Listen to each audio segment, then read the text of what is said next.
앞서 언급해 주셨던 내용 중에 이 AI의 생산성이 올라오는 게 되게 중요하다 이런 얘기 하시면서 또 기업들의 실적을 통해서 우리가 거기서 힌트를 얻어볼 수 있다 말씀해 주셨는데 트럼프가 적극적으로 이 상호관세 발표한 이후로 또 증시가 크게 흔들리면서 이 M7 기업들이 또 유독 되게 많은 타격을 입었잖아요. 이 기업들 같은 경우에는 좀 앞으로 어떻게 보고 계신가요? 네, 우선 M7 기업들이 많이 타격받은 이유가 뭐냐라고 하면 얘네들 같은 경우에는 마진율에 있어서 되게 좀 민감한 애들입니다. 성장주의 특성 중에 하나죠. 엔비디아 같은 경우가 대표적으로 GPM이 상대적으로 많이 높다. 그로 인해서 수혜를 많이 받았던 애들인데 네네. 이런 이제 관세 우려로 인해서 마진율에 대한 타격을 받으면 결국에는 성장주는 그동안에 받았던 프리미엄을 다시 한번 뱉어낼 수밖에 없었던 상황이다라고 말씀을 드릴 수가 있는 상황이고요. 사실 이젠 실적 발표가 이제 눈앞에 있습니다. 아직까지 1분기 실적 발표이기 때문에 관세에 대한 어떤 영향력이 적극적으로 반영됐느냐라고 했을 땐 아직까지 그렇지는 않을 수가 있어요. 이미 실적이 발표된 어떤 금융주라든가 아니면 항공주들 이런 애들 보면은 실적이 견고한 모습은 확인이 됐습니다. 다만 JP모건, 골드만삭스 그리고 이제 모건 스탠리 이런 애들을 보면 걔네들은 대손 충당금이 점차적으로 높아지고 있습니다. 저희가 이번 실적 발표에서 확인할 것은 어떻게 너희가 대응할 건데 너희들의 가이던스는 어떤데? 이런 것들을 조금 더 저희가 눈여겨봐야 됩니다. 실제 숫자들을 가지고 저희가 보기엔 관세에 대한 영향력이 아직까지는 크게 녹아있지 않은 실적들이기 때문에 그러면 예를 들어 엔비디아다, 테슬라다 너희들 같은 경우에 지금의 이 관세 여파를 어떻게 타파할 거냐. 애플 같은 경우 너희는 그러면 더 이상 이제 중국에서 생산을 안 할 거냐 아니면 미국향으로 들어오는 아이폰만 중국 외 지역에서 많이 생산할 거냐 뭐 이렇게 좀 확인을 할 수가 있는 상황이고요. 뭐 이제 예를 들어 나이키 같은 경우에는 베트남에서 많이 생산을 하는데 베트남이 미국한테 고개를 숙이니까 그때 당시에는 또 잠깐 수익률이 반등했거든요. 네네. 이런 식으로 이제 각 어떤 기업들마다 본인들이 살아남을 수 있는 정책이 다 조금씩 달라질 겁니다. 그거를 세부적으로 확인할 수 있는 시간이다라고 저희가 좀 볼 수 있는 상황이고요.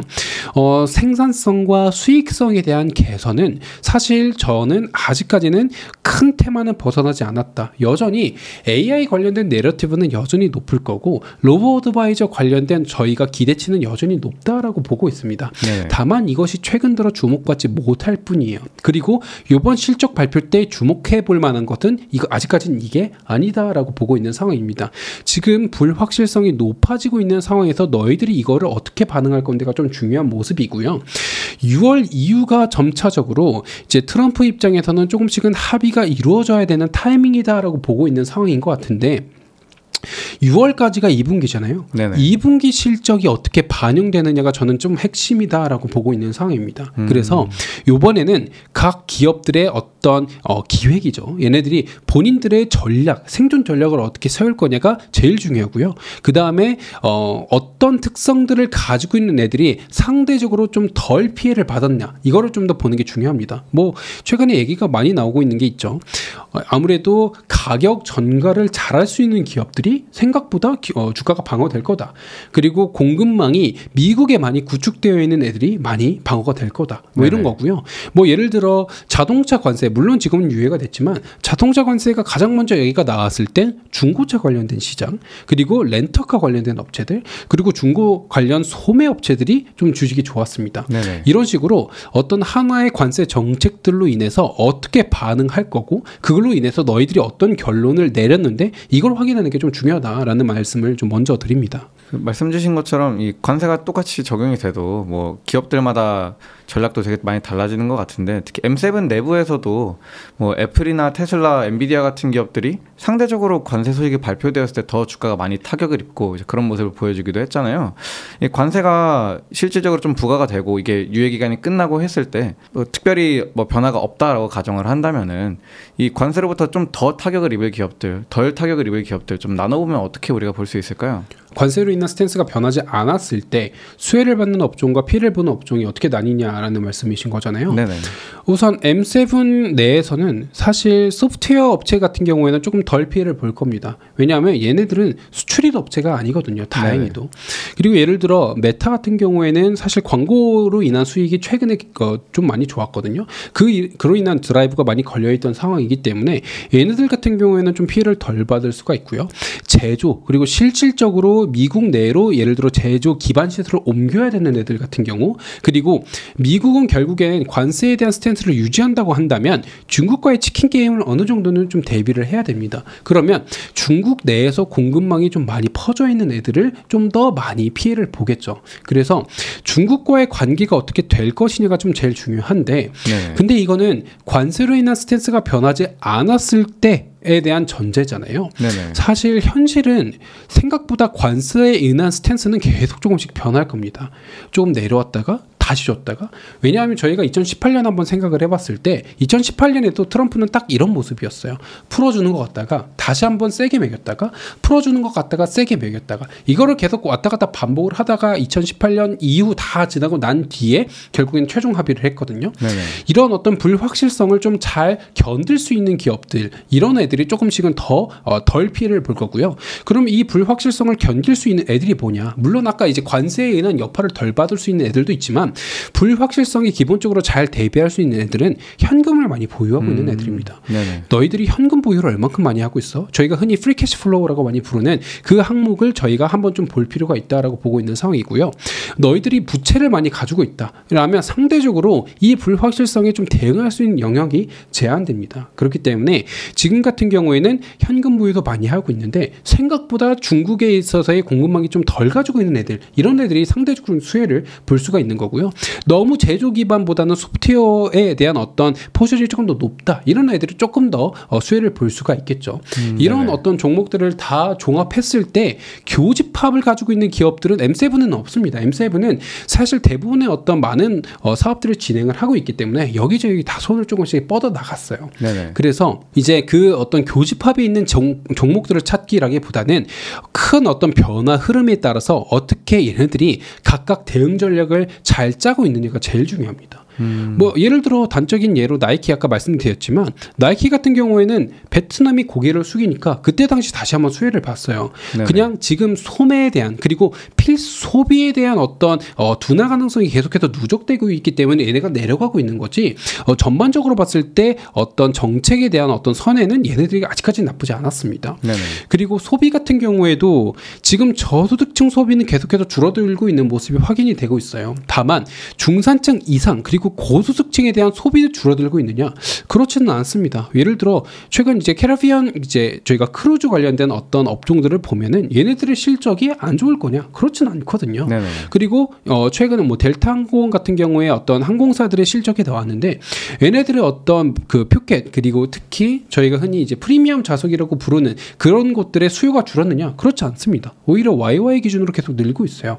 그러면 소비도 좀 타겟된 소비들 이런 네네. 애들이 조금 더 수혜를 볼 수 있을 거다 이렇게 좀 보고 있기 때문에 큰 어떤 결론은 관세에 덜 피해받는 애들 조금 더 세분화라고 말씀을 드리면 각 기업의 성격에 맞는 정책을 가장 잘 적용하고 있는 애들 그러면 그 정책은 뭐냐 방금 제가 쭉 말씀드렸던 이 모든 것들을 한번 쭉 정리를 해보시면 어느 정도 힌트를 얻을 수 있을 것 같다라고 생각을 합니다. 관세 관련해서 테슬라가 상대적으로 다른 자동차 기업들에 비해서 테슬라는 생산을 다 미국에서 하고 있으니까 오히려 유리하다 뭐 이런 이야기도 조금 있는 것 같은데 테슬라가 상대적으로 좀 괜찮을 수도 있다 이런 의견에 대해서는 어떻게 보고 계신가요? 뭐 테슬라 같은 경우에는 지금 테슬라가 많이 좀 빠져 있는 이유는 사실 유럽에서 많이 안 산다.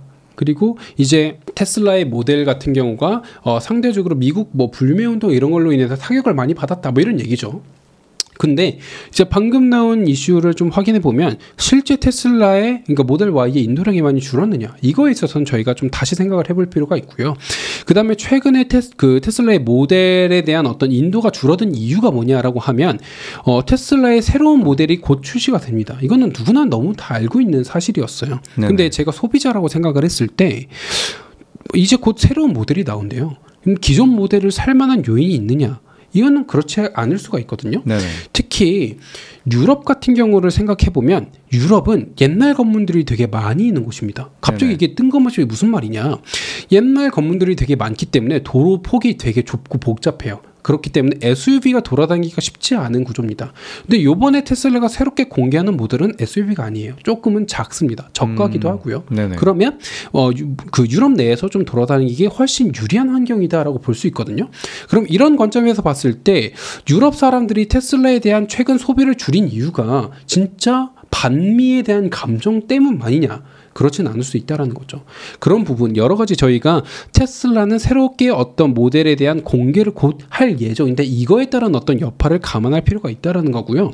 관세에 있어서는 테슬라는 관세에 대한 여파라기보다는 일론 머스크가 도지와 어떤 역할을 어떻게 할 것이냐. 그래서 지금 트럼프랑 한 묶음을 묶여서 세트로 같이 좀 욕을 먹고 있는 상황인 건데 이것이 언제까지 정책 리스크가 좀 지속될 거냐. 이게 훨씬 더 그 주가의 심리 면에 있어서는 중요한 역할을 할 겁니다. 왜냐하면 인도량이 다시 한번 반등할 거야. 방금 제가 지금까지 빠진 인도량은 실질적으로 반미운동만의 여파는 아닐 수 있습니다라고는 했지만 이것이 데이터로 확인되고 있는 건 확인될 거는 아직까지 좀 다음 분기 실적 정도가 돼야 확인이 될 거거든요. 네네. 그 안에 주가는 어떻게 될 거냐? 주가에 대한 심리는 트럼프랑 일론 머스크가 지금 세트로 묶여 있어서 일론 머스크가 하고 있는 행보들이 마음에 안 드는 거예요. 네네. 그 마음에 안 드는 행보가 언제까지 이어질 거냐? 트럼프가 만약에 진짜 본격적으로 합의를 할 거다라는 얘기가 돌면 그러면 테슬라는 다시 한번 반등할 수가 있을 거다라고 보고 있습니다. 네. 관세에 있어서 여파를 덜 받을 거냐?